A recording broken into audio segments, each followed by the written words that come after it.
Hello and welcome to today's European SharePoint, Office 365 and Azure Community webinar. My name is Shane and I'm delighted to be joined by Tom Morgan, MVP at Modality Systems UK, who will be talking to you today about his Ignite 319 Roundup. Remember to join in the conversation about today's webinar on Twitter. Our Twitter handle is @EuropeanSP and our hashtag is ESPC19. Don't forget to check out the Resource Center. This is updated daily with the latest blogs, ebooks, webinars, and how-to videos. Simply visit sharepointeurope.com and click the content link at the top. ESPC 19 team discounts allow you to book 4 tickets and receive your 5th ticket free. That's a huge 20% discount worth up to €1,795 for a huge amount of team learning and development. Join the best SharePoint, Office 365 and Azure practitioners in the world in Prague this December and go to the next level faster. Simply visit sharepointeurope.com for further details. After the webinar, we will have a questions and answers session. Type any questions you have for Tom in the questions window. This webinar will be recorded and added to the Resource Center, where you will be notified by email when it is available. And now I'm going to pass you over to our webinar presenter, Tom Morgan. Hello, Tom. Hello, Shane. Hello, everyone. Thank you very much for having me. I'm excited to be here today. And just about got over the jet lag. So Microsoft Ignite 2019. So a little bit about me and why I was there. I'm an MVP for Office Apps and Services. I have a kind of very strong focus on Microsoft Teams, and I'm also a developer. All of that means that something like Ignite is quite interesting for me. The content is very interesting, and I often submit a speaking submission slot to speak at Ignite, and I've spoken at previous Ignites. This time around was a little bit different because I was chosen to be a community reporter. So I'll dig into a little bit about what that role entailed as we go through, but it gave me a very different perspective on Ignite this year compared to previous years. So what I'm going to do is briefly talk a little bit about what Ignite is, touch on the kind of the keynote, and then go through some of the content that I saw and the things that I thought were important. And then we'll look at a bit at the role that I did and the things that I got out of it and the things that I've sort of made from it that you can use as well. So let's start then. So what is Microsoft Ignite? Kind of really high level. Ignite is, well, it's kind of Microsoft's biggest event. They run a number of events throughout the year, but Microsoft Ignite is one of the bigger ones, together with things like Build, and they also have a partner conference as well. In terms of numbers, this year was around 25,000 people, plus speakers, plus staff, and there's over 1,000 sessions. Now, that means, so a session is, it's like a breakout, it's a talk, you know, it's sort of 45 to 60 minutes long, or it might be a theatre session, kind of 20 minutes long, but it's an expert from Microsoft or the community talking to you, giving you their wisdom. And so with over 1,000 of those, basically there's no way to go to everything that happens at Ignite. It's just physically impossible. There's just too much happening. And even if you went to everything 12 hours a day, you still would not go to everything. The really good thing about that, though, is that everything gets recorded, and it's all streamed as well, so you can go back and watch it. And the great thing, actually, is that you don't need to have attended to have access to the recordings. And I'm going to talk about that a little bit later as well. There are also over 200 hands-on labs. They're things like training, demos. You can run through some kind of proctored lab sessions. There was also a whole new track for unconferences this year, which I'll talk about in a minute.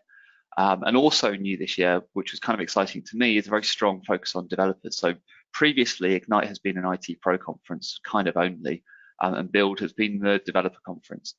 This year, it was interesting because there was a really strong development presence at Microsoft Ignite this year, and that's a really interesting thing for me to see that happening, and see the investment they made in developers. It meant, there was a dedicated keynote on the Tuesday. Scott Hanselman gave the keynote on the Tuesday, a special development focus. There was a whole area of the expo floor dedicated to development and architecture. There was a kind of a debug bar where you could bring your problem, literally bring your broken code, and people from Microsoft, like engineers, would look at it and fix it with you. You could book expert time with those engineers, like dedicated 45-minute slots, hugely valuable. So really interesting to see some of that stuff as a focus for developers. Okay, so by way, if you've not been to Ignite and you've never been to anything like this, it's quite hard to get across the scale of how big these things are. So I've got some photos in the background. Now, the one on the right where you've got the Microsoft Ignite kind of logo, that's the west building of the Orange County Convention Center in Florida. So the Orange County Convention Center is the convention center where Ignite happens. It's made up of two buildings, the west building and the south building. What you're looking at is the west building. Most of Ignite happened in the west building. The picture on the left is actually the picture from my hotel room. So if you're looking directly down, you can actually see the conference facility of the hotel, which they also used, which is in the foreground. And then sort of slightly further back, mostly covered by the grey box, you can see the very large building. That's actually the south side of the convention center, and it's all joined by walkways. And so the thing's absolutely huge. So they did quite a good job this year, actually, of condensing everything so it was quite close together, because otherwise it involves an awful lot of walking and traveling. But in terms of the size of things, it is quite hard to get across the scale of how big something like this is. I'll show you the next thing just before we get into kind of the content. So on the left is the map from the app, which isn't brilliant, but hopefully gives you something of a scale and an idea. If I just show you, so everything down the the left-hand side here in red is Microsoft stuff. So each of these sort of big blocks is an area. So things like modern workplace, security. This bit back here is the development and architecture center. Everything on the right here is vendors and sponsors. So they're kind of your traditional expo kind of stand stuff. And then on the back in the orange things is community areas, the Microsoft shop, the community retreat area, the Ignite live stage, which is this photo on the right, which I'll talk about in a second. And then right at the back, along the back wall in gray there is, it's called the Hangout. It's where the Vision keynote happened. And you can see it in this photo on the right in the background. It's this ginormous screen that's actually got 12 smaller screens on it at the moment. And that's where the Vision keynote happened. And that's actually a bit of a departure from previous years in the way they did the Vision keynote. So this Ignite stage here, so if you've been to any Microsoft conferences before, then if there are big ones, you'll probably have seen the Ignite live stage. It's something that they tend to do at conferences now, and there's two reasons for it. The first is that it's good for attendees. It provides an additional experience to the sessions. It's interviews with interesting people, executives, or people who've got big announcements to make. But it also is live streamed out. So if you're not attending the conference, it's a good way to kind of keep up with what's going on. It's an additional kind of experience. And that's where I based most of my time as a community reporter, because I was part of this Ignite Live team. Okay, so the Vision keynote then. So if you bear in mind that happened literally behind us here, and that was like I say, it was a bit of a departure, because often and normally they put everybody in a big auditorium. This year it was very different. It was much more kind of close, less people, and what they did in fact is limited the number of people that could come into this expo hall. They put a load of people here, as you can see, and then what you can't see in the map that I just showed you, there are actually 14 theaters all the way around that were also running sessions. So for the Vision keynote, they were also streaming this feed as well. And then immediately following the Vision keynote are technical keynotes in each of the big areas. So security, modern workplace, and Azure. They immediately followed the Vision keynote. So actually what they did then is funnel most people to the halls that had those tech keynotes and then streamed the Vision keynote, so everybody was in the right place. So this is actually giving his vision keynote, and the vision keynote is interesting, but it's not super technical. But obviously everybody wants to listen to it. If you haven't already heard it or you haven't heard a recap, this is kind of my takeaway from the vision keynote. The first is the formula for tech intensity, which made me laugh a bit. Satya often talks about tech intensity. I kind of took it to mean the fact that more and more people are interacting directly with technology. We're seeing things like assistant developers and no-code solutions enabling people to kind of do and get what they need done from technology. They've obviously had some feedback that nobody understands what tech intensity means, so they have a formula because Microsoft they like formula engineers, right? So why not do a formula? It's interesting to kind of unpick it a little bit because it tells you what they mean. It's tech adoption, it's tech capability, so those things I said, but then the multiplier there is trust, and that's a big thing Microsoft pushed this year as well. Trust is really important, and not just the kind of trust that we think about security, but that's also important. Interesting, this year there was a security track, a security keynote.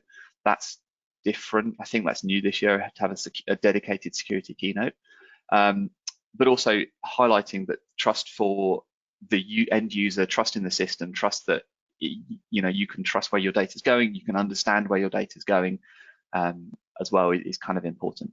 Other things that I thought were interesting, this thing about every company should be a tech company, and Microsoft's job there is to enable people to make that happen, and us as the people who understand all this stuff and are going out training organizations and working with organizations and working inside organizations, our job there is to enable that to happen, and Microsoft's job is to help give us the tools to enable that to happen. A couple of big announcements that sort of Satya went through, Azure Arc being a really big one. I'll talk about a little bit later, but the idea being that Azure is the world's computer. Azure Synapse is the kind of idea that big data and analytical workloads, data warehousing, should all kind of live together and be cloud scalable. So it's kind of a project to kind of kick that off. I didn't dig into that in very much detail. Again, coming back to you can't see everything, it is on my list to go and watch some sessions on that and try and figure out a bit more about it and understand it a bit more, but right now that's not where I'm at. Every vision keynote has something a bit random in it. Project Silica, I think, was probably that one. It's very interesting, don't get me wrong, but basically they stored the Superman movie on a glass plate, which is interesting because it's an interesting data storage medium because it's very hard to destroy it. It's pretty unbreakable. They boiled it, they scratched it with wire wool, they put it in a microwave, but because it's just etched into the glass, it's fairly keepable. And they've figured out a way of etching data multi-layered, so that small piece of glass can fit the Superman movie, which is kind of interesting. Other big announcements, Azure Quantum, Power Platform. Power Platform I will go into in a bit more detail because it is the thing that I kept coming back. It's modern workplace. It's the stuff I kind of play with every day, so it was interesting to me. And again, it underlines this idea of empowering citizen developers. Really interesting stat, 500 million new apps Microsoft are expecting to be created by 2023. And an app can be, I guess, they're calling like a Power App an app, probably a Flow would be an app. It's not called Flow anymore, but I'll come to that in a minute. And then some other things as well, Project Cortex I'll dig into in a second. Same with, and then it kind of ended with Minecraft Earth, and I'm not a big Minecraft person, so I kind of switched off, I'm afraid. But if you're interested in Minecraft Earth, you should probably go and watch the vision keynote because it had Satya killing something, playing it with some other people. All right, so let's dig into kind of the content a little bit then. So the things I'm about to tell you, just bear in mind it is not at all an exhaustive list because I did not watch all the sessions. You can't possibly see all the sessions. You can obviously go back and watch the recordings if you have enough time and concentration. I encourage you to do so. So you can go to microsoft.com/ignite. You can do that right now. The only thing you need, I believe, is a tech community login. You may not even need that, but you can go and watch all the sessions. You can download them. You can download the captions. You can download the slides. All the content is available for free. You can keyword search by speaker or by technology name. Knock yourself out. If there's something you want to go and look for, go and find it, watch the session. For me, I actually only went in person to one session, and this speaks to kind of how busy I was the Monday through Thursday. So the session I went to was kind of Friday late morning, and it was the one chance I had to go and see a session in person in a room. I caught quite a lot of content through talking to people, through networking, and I've since watched the sessions, the ones that I thought were important, but I was very busy the Monday through Friday with the Ignite Live stuff, so I didn't actually go to see that many sessions. So, big news that I picked up. Flow is now called Power Automate. Well, by itself, that's not a very interesting announcement. It's going to take some getting used to, I'm sure, but it sort of underlines the fact that it's in the Power Platform. It was always kind of, it never had Power in the name, but now it does, so that's good. But some interesting new things as part of this are UI flows. So UI flows are quite interesting for me. It means that you can record stuff a bit like a macro in Office World. You can record things, but you can record those steps and then run them in Power Automate. So as a way of automating kind of repetitive data manipulation tasks or formatting, that's quite interesting. Separate but sort of joined to that are Office scripts for Excel. Again, a bit like a macro, except it records it into JavaScript, but it's also shareable and stored in OneDrive. So let's say you, every month you receive this file, you open it, it's a CSV file, let's say, you open it, you add some columns, you do change the formatting around, do some conditional formatting, you put a nice title on it, and then you send it off to somewhere else. You can record that in a macro, you get it as a bunch of JavaScript, you can actually edit the JavaScript if you want, if you're a developer, or you can build it up from scratch. You can share it with your team. It's not tied to the file, it's stored in OneDrive. But the really interesting thing there is that you can put that as a step in Power Automate. Okay, so that way you can easily, let's say you can run it on a schedule, or you can drop a file in and just have Power Automate pick it up, do that formatting and send it on. I'm going to show you really quickly, I'm going to try and show you really quickly what I mean by that. So over here, Shane, you don't have to say anything, but please shout if you can't see Power Automate on the screen instead of my slides. But on here, there's an additional tab now called UI Flows. And so this is where you can record a flow, and it's literally, when you go and create one of these, you'll get a little recorder, a bit like a Camtasia when you're doing the recorder. And I did one just to open Notepad and throw some text into Notepad and close it again. And that's all running locally on my machine, but I can automate that and have that run on a schedule. If it was doing something more cloud-based, I could just run it entirely in the cloud. But it's kind of interesting to see this sort of stuff coming into Power Automate now, because it will really help people who aren't natural developers, who can just like follow a series of steps and then replay it. They can really kind of help drive some of that automation, drive some of that efficiency. I might just try this and see, and just run it, because all it's going to do, it just opens Notepad, opens the file in Notepad, and then drops a file, drops some text into the file. It's already opened Notepad, just on the different screen, and then any second now you'll see it open a file. It's a bit hard because you can't tell that I'm not typing. I'll hold my hands up. It's just opening a file, and then did it too quickly probably to see, put some text in it and closed it again. Really, really simple example, but kind of shows you some of the power of what, you know, what's coming and what might be available soon. The other really big announcement in the Power Platform space is Power Virtual Agents. So this is a kind of a low-code, no-code way to create bots. So if you've done any bot creation before, and if you kind of follow the stuff I do quite a lot with bots and the bot framework. This is actually separate from the bot framework, and I'll come on to the bot framework in a minute. This is a different way to create bots, and it's a very visual way, as you can see on the screen. And the really interesting thing about this is that these bots can run Power Automates or flows. We haven't really settled on what a single Power Automate thing is called yet, but if I say flows, you know what I mean, right? So these are interesting because you can have bots that you can ask questions to, take them down particular paths, and then they can run actions in Power Automate. They can run flows, and that makes them really powerful, especially if you combine that with the thing I just showed you about automating repetitive tasks. Actually, your bot can do anything now that a human could previously have recorded. So that's really interesting.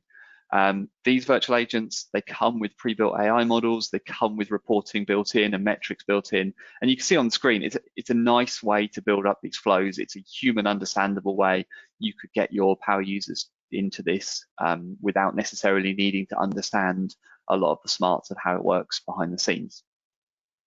So that's new and new into the Power Platform. I expect to see a lot more of this in the next kind of 6 to 12 months.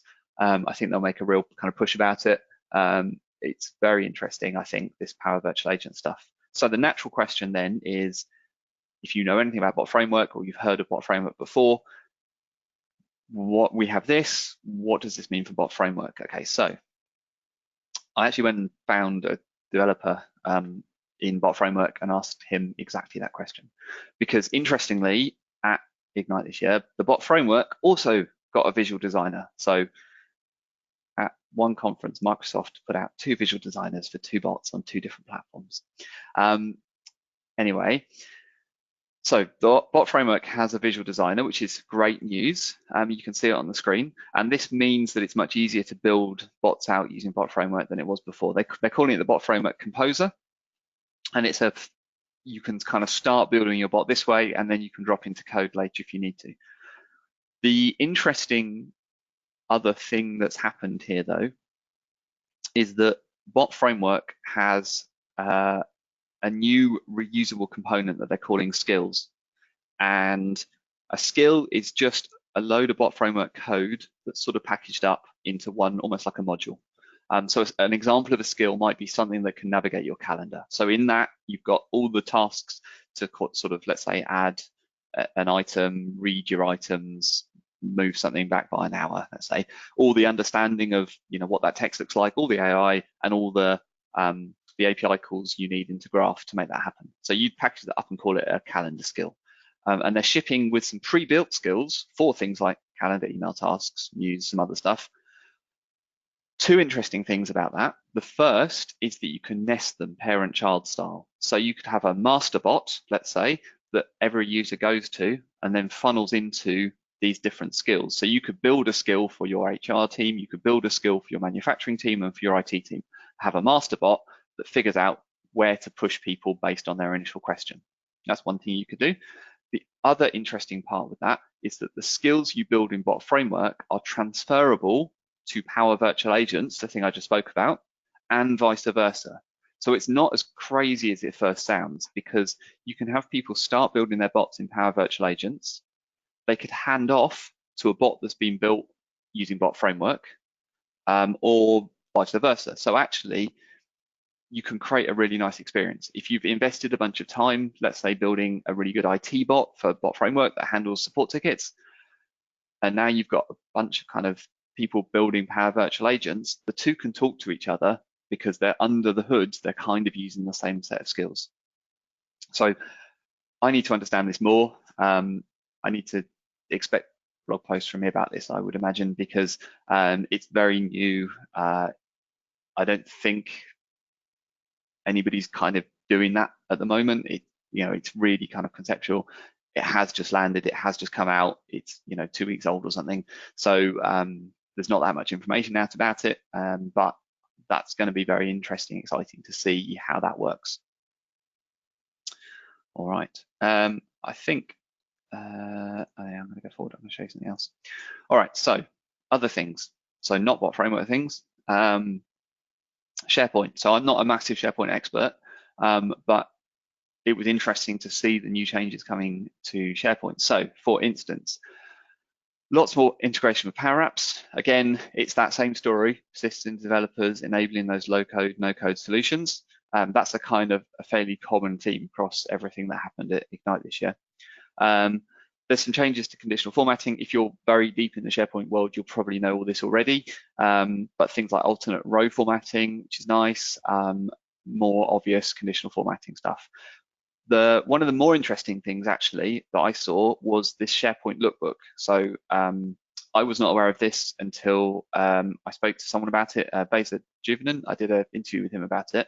The SharePoint lookbook, I'm going to show you a bit of it if I can. It's really interesting. So it's a bit like, it's a templating engine for SharePoint, a bit like Squarespace, for instance, or Wix or whatever, where you look at a load of really nice looking templates and you think, oh, I want my blog to look like that. And you click the button and it creates a template blog for you.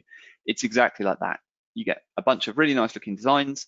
You can browse through them and you can say, yep, I want that one. And there's an add to my tenant button and it will spin up a site with all those images, with all that layout all nicely done for you.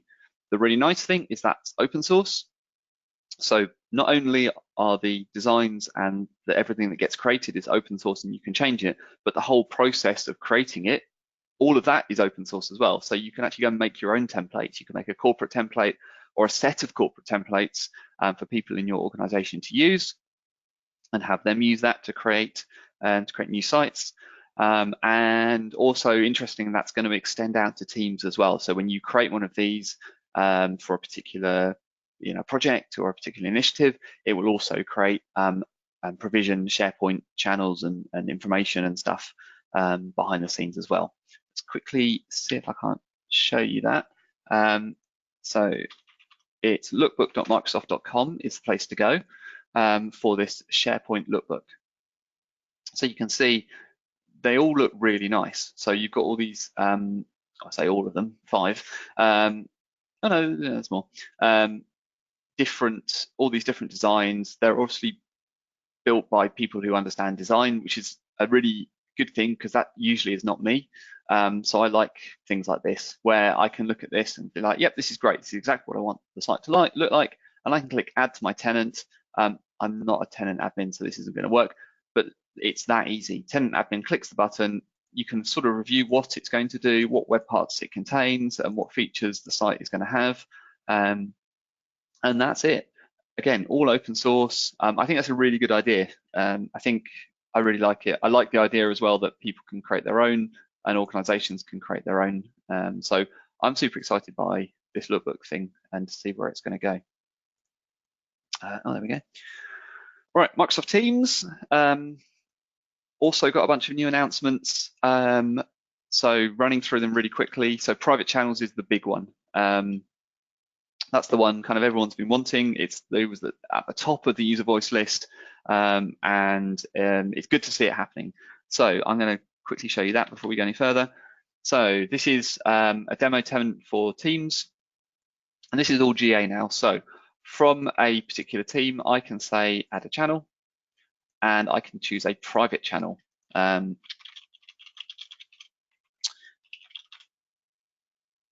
I do that, it's going to create the channel and I get to choose who I want in this channel. You can see it's created on the left with a little padlock. Let's see if there's somebody in here I can add. And then say done. It looks like a channel, except that only the people who are in the channel will be able to see and use the channel. So that's been a massive ask from lots and lots of people. Interesting thing about that is that behind the scenes, it's actually created a new SharePoint collection. That's sort of interesting feedback I heard from SharePoint and Teams people. Some like that, some people like that, some people don't like that. But you can see actually, so in this private channel, in the files section, once it loads, because it's just created it, if I go open in SharePoint, you can see actually it's created a new site collection with the name of the original team dash my private channel. So it's an entirely new separate SharePoint collection from the SharePoint collection that is created for this HR onboarding team. So that's just a thing to know. It's a thing to be aware of. It's kind of a thing vaguely of interest. But private channels, yay. Yeah, big ask. It was interesting to see a real focus on different verticals with Microsoft Teams, especially healthcare and first-line worker.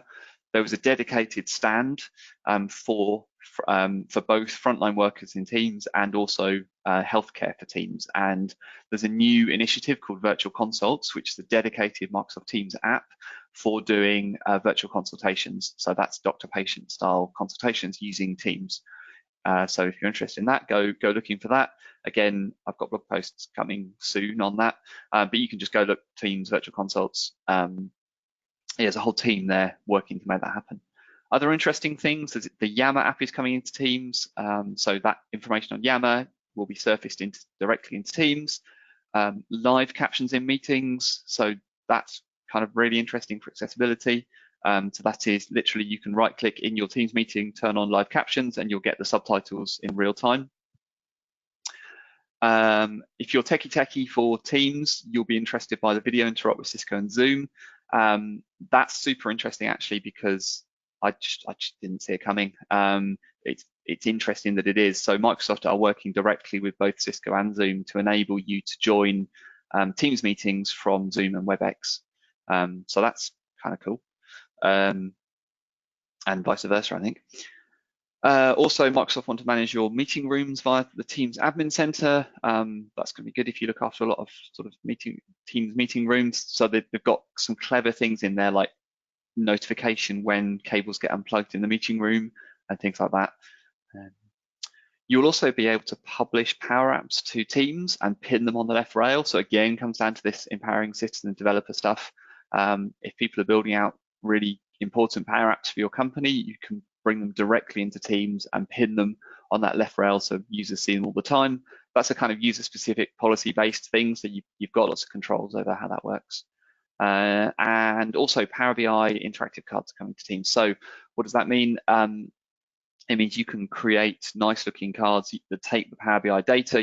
You're not pushing people back off to Power BI just to find something out.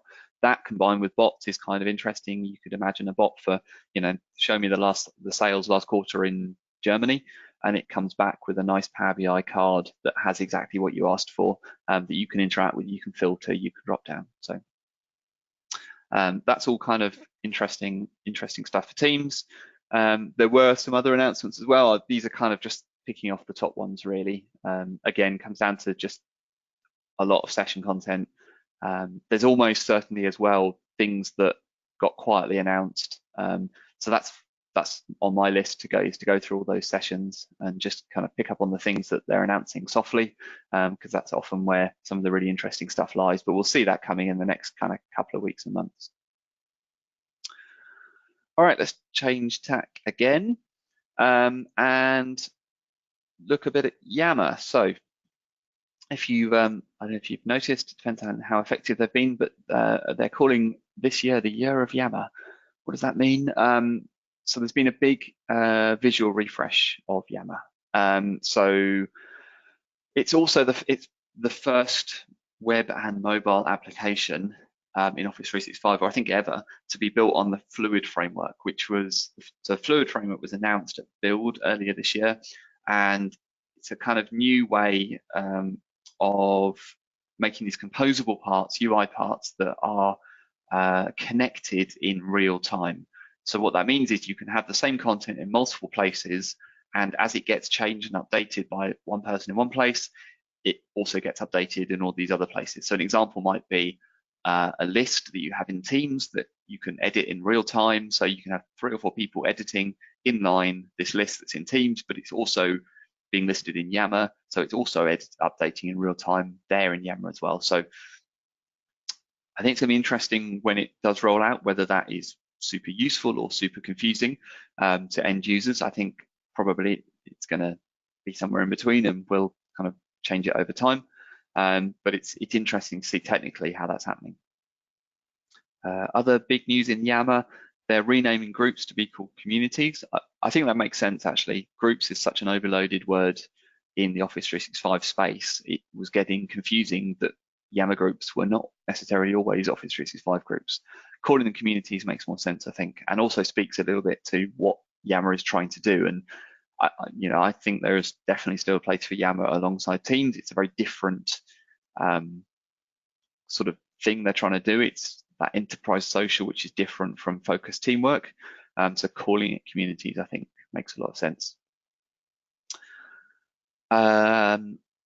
Teams live events, which are a thing you can do in Teams where you've got like really big town hall type meetings. You can run them in Teams as Teams live events. It's a better way of doing it than a kind of Teams meeting. When you do that, all the Q&A happens in Yammer, which makes sense actually. I think that's quite a nice kind of demarc when you do that, so that you can go back afterwards as well in Yammer and kind of look at the Q&A. There's an update to the SharePoint web part for Yammer. I already said about Yammer apps coming to Teams, but also interestingly, Yammer conversations are coming into Outlook. So when you get that notification that something is happening in Yammer, rather than it just being kind of a plain email that is kind of basically trying to get you to go back to Yammer, what they're actually going to do is, again, using this fluid framework, they're surfacing the conversation directly in Outlook.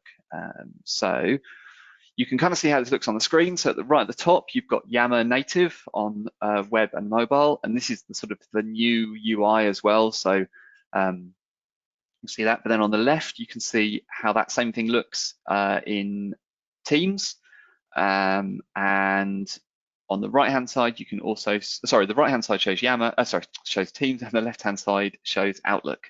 So it's the same content, it's the same kind of UI, it's the same layout, it's the same design, it's the same visual richness of everything just working, but you're sort of consuming it wherever you want, wherever it makes sense, which is kind of makes a lot of sense. It's something I know they've been working on for quite a long time with this fluid framework, so it's kind of really good to see it coming. And actually, this is the first iteration. You know, Yammer is the first platform that this happens on. I would not be surprised to see this crossover happening in all the different places. So Teams being the most obvious one, the emails you get from Teams, I would expect them to get much richer at some point as they kind of build this fluid framework stuff more deeply into Teams. All right, and then sort of everything else. And again, just another disclaimer, this is almost certainly not everything else. This is my everything else. There's going to be stuff that I haven't included in here. But the big news, sort of big things that were being talked about that were making the conversations in the evening. So Edge has a new logo. If you've been aware on Twitter, there was a bit of a thing they were doing, kind of a bit of a challenge, and it was to find the new logo. But anyway, that's their big announcement. Big new logo. There's lots underneath that. It's more than just the logo. There's a ton of new changes. The thing they said, what I thought was interesting, but it's almost certainly going to become the default browser on Windows at some point next year. So I thought that was interesting because it really sort of shows they care about Edge and they're pushing it forward, and it's going to become the first party web browsing experience. On that, because it's also built into Edge, Microsoft Search. I should back up actually. When I say Edge, I mean the Chromium Edge. I mean the new one, sometimes called Credge, Chromium-based Edge, not the sort of previous thing that was called Edge. But yes, Microsoft Search is getting stronger and stronger. In the Credge or Edge browser now, you can search for things that are happening both on the web and across your company. Now, this has been talked about for a little while, but it is now live and now working, and you can do it. I can show you a quick example actually. So I come back here. This is my tab, my sort of new tab in Edge, and you can see here it says search modality systems and the web. So for instance, if I search for HR policy, I see at the top, I can see show results from modality system. I've got everything from Bing here, but I can also show results from work. And so I can see, well, there's 4 sites, there's 8 files, and there's 8 Yammer conversations. So I can dig into those if I want to. I'm probably not going to because it could be interesting. But in here somewhere, I imagine, is modalities HR policy. So that's kind of an interesting fusion. It's making Edge more useful. It's making how we sort of think about search more interesting. So that's coming. If you can't see it already on your tenant, it's coming soon. There was a new Outlook client for Mac that got all the Mac people very excited. I'm not a Mac person, so I'm not that excited about it, I'm afraid, but apparently it's a really big thing. Satya spoke at the Vision keynote. I covered a little bit on Arc, but I think that's definitely one to watch. It's interesting. I think what Microsoft are trying to do is provide a kind of a big Arc, if you like, a wrapper around all their Azure services and say that you can run them anywhere. So you can run Azure services in AWS, for instance, which is kind of interesting. And they're really trying to make that Azure experience the place you go for whatever cloud you're on and whatever edge you're at. So I think that's going to be interesting as well. I think it's really good the way they're differentiating themselves against some of the other cloud providers. So that's definitely kind of be interesting to see if that goes anywhere and really sort of takes on, but it's interesting to try as well. And then Project Cortex. So again, this was announced and spoken about in the keynote. So Project Cortex is it's an initiative as much as anything else, and the idea is trying to add AI in where it makes sense across all of Office 365 and across all of Microsoft 365. So there's a couple of different places they're announcing, but this is kind of an ongoing thing that you will see the magic of AI coming more and more into places just to make things a little bit easier and to make workloads simpler. One example of that is topic cards, so the thing on the left that's looping. So that is an automatic thing that's happening. So the magic of the AI in Project Cortex has looked across the estate of documents, a bit like Delve, and has picked up, what this meaning is, and is providing this additional capability in this document, this Word document or a Yammer place, so people can sort of mouse over it and get more information, find out the people that are involved in it, find out more resources as well. So that's sort of good for discovery. You'll see more image and text recognition in documents. They showed some good examples of things like purchase orders being automatically OCR'd and pulling out the relevant information, and using that as data, so you can pull that in easily. And then also some other applications of AI, such as removing background noise in stream videos. So they showed a really cool kind of video of a building site and somebody giving an update report from a building site. And halfway through, they turned on this sort of background noise, and suddenly you could hear him where you couldn't before because of all the sort of construction noise. So yeah, that was kind of super interesting. So that's just kind of fairly whistle-stop tour of the kind of big announcements as I saw them, with the caveat that I didn't really go to any sessions. That was just kind of what I picked up through talking to people and being on the show floor. So a little bit about what I was doing then. So I was a community reporter. So there were 10 of us. We were chosen by Microsoft from the list of people that were giving speaking submissions, and I basically worked for this Ignite Live team for the week. What that meant was they lined me up to give interviews with a bunch of different people, and I also went and found other people I wanted to interview and said, I'm a community reporter, and this Ignite team helped kick down some doors and enabled some cool interviews to happen. So there's two things that came out of that. The first is a whole bunch of interviews with interesting people, which is useful because I've shared all that with you, obviously, and you can see all that in a minute. And so that's interesting. It's always interesting to get different people's perspectives on things. It's better than just the session content. But also it was a really interesting experience for me because this whole Ignite Live stage, they take it so seriously, they take it so professionally. It was a real honor actually to kind of work alongside this team of people that is a production team. There were directors, there were producers, there was camera people, there were sound people. It was done properly. So bottom left, you can see we were given these blue cards. These are kind of notes that we had. There were scripts, there was timings. You can see me on the stage. We were given nice jackets with our names on, and you can see a picture of the stage from up high. And it enables me to have some really good interviews. So for instance, Anne Michaels, Director of Marketing for Teams, Scott Hanselman, I think you all know who he is. These kind of really interesting interviews with people, done, as you can see the camera there, done professionally, but also it's a really nice way for the community. These are not kind of Microsoft stooges, they're not like pre-set up, they're not planned. It was down to me what questions I asked. I could ask Scott, what he thought about this, that, or the other, and he had to give me an answer, right? And the same with Michael's. I spoke to Jared Spataro, CVP for Microsoft 365 marketing. I asked him, is email going to come into Teams? Is Outlook going to die? I asked him that outright, because that's the thing I care about. I want to know what he thinks about that. So you can go and watch that interview if you want the answer, along with a bunch of other people. So that was super, super interesting for me. I hope it's generated some interesting content for you to look at, and you get a different sort of perspective on Microsoft and on Ignite. The other big takeaway from me in kind of working through that team and not being a person that just went to sessions, is it allowed me to kind of look around a bit at everything else Microsoft do at things like Ignite. And there's a whole bunch of stuff that is not sessions. So you've got the Ignite Live stage, which I've already spoken about. I spoke about the debug bar in the architecture and sort of development and architecture center, which you can see on the bottom right.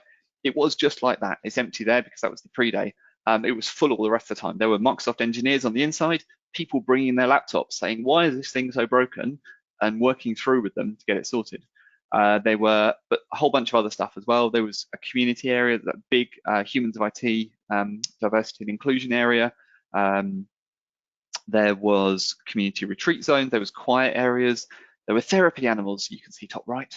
So there's just a whole bunch of different experiences that allowed people to kind of get the most out of their week, to pace themselves a little bit if they needed to as well, with some of these additional sort of things. There were quiet rooms, there were light therapy rooms, there were prayer rooms. There were just a bunch of really nice things as well that Microsoft did to make the experiences as kind of as nice as it could be and as inclusive as it could be, which I think is kind of important at the moment.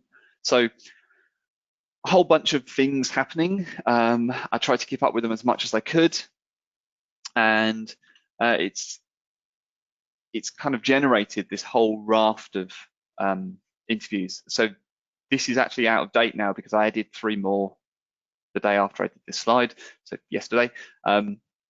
But all the interviews I've done, they're all like up on YouTube now, so you can go and watch them all. You can see them, you can see the people. So it's not immediately obvious actually who some of these people are. So Philip is Power Virtual Agents. Caruani, you probably have heard of. She's a Teams adoption champion. Gary is the person I said when I spoke to a developer on the Bot Framework team. That's Gary, so you can go and talk to him. Beza Juvenin, you probably know him, a big SharePoint name. And the others have different sort of specialities across Teams and Office 365. So you can, this is a bit of a shameless plug, but you can see all of those there. If you go to that place, it takes you off to YouTube. If you want to go and see them, you can go and see them. That was the biggest kind of thing that I got out of this week, was the ability to kind of go and talk to these people directly with the production team in tow, and kind of talk to them and get their questions and get their content. All right. I'm aware I've spoken at you for nearly 50 minutes. I'm going to come to a pause and see if there's any questions, if that's okay. Thanks for a great presentation there, Tom. Yeah, we will now start the questions and answers part. So should you wish to ask Tom a question, please type it into the questions window now. It's interesting you have your picture there of Scott Hanselman. He's actually one of our keynotes at ESPC 19 in 3 weeks' time. So if you're interested in asking directly about the things that you care about, you can do that at ESPC 19. I just, that was a really good takeaway, Tom. Like that's a very interesting thing. I like the idea of the therapy animals as well. I wish we had 1 or 2 of those at ESPC 19. I'll be your therapy animal at ESPC 19. It's so funny because I wasn't at all sure what I was going to expect from therapy animals. I've never been to a conference that had them before, but actually I just spent like 20 minutes or something talking to the person running it. And it was really interesting. You see these people come out of sessions, and they've done like 8 hours of sessions, and you know that like feeling at a conference, your head is just full. Sure. And you like kind of come around the corner, and they see this little kind of Alsatian or like a mountain husky puppy thing, and they're just like, oh. You know? It's nice just to take 5 minutes out sometimes and just, yeah, Oh just yeah, chill. for sure.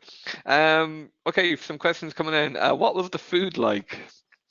So yes, so this is often comes up as a question at conferences because 25,000 people, how do you feed them and how do you feed them at scale? Actually, it was surprisingly good. So they every year, and I know some of this from being a bit on the inside track now with the people I spoke to as part of the community reporter stuff, but every year they try and improve. They really care about getting this stuff right, and every year they make incremental improvements. Um, it's a really interesting kind of I get quite interested by the logistics of these massive events.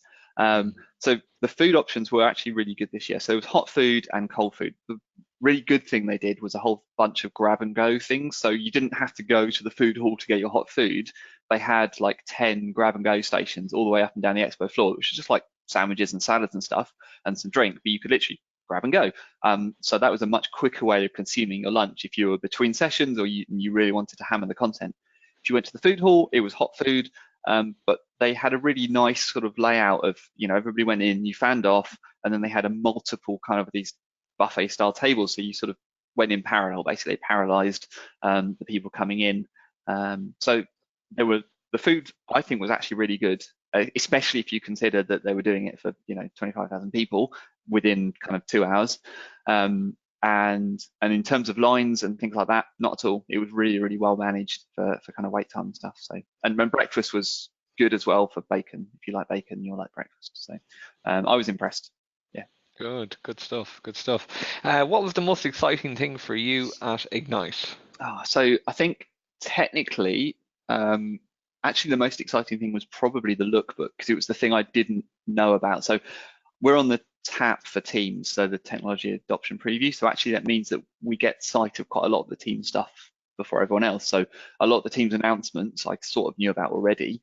I didn't know about this lookbook thing because I'm not really sort of, like I say, I'm not an expert on SharePoint. So I had an interview with Vesa Juven, and in the 5 minutes before the interview, we kind of had a bit of like, what should we talk about?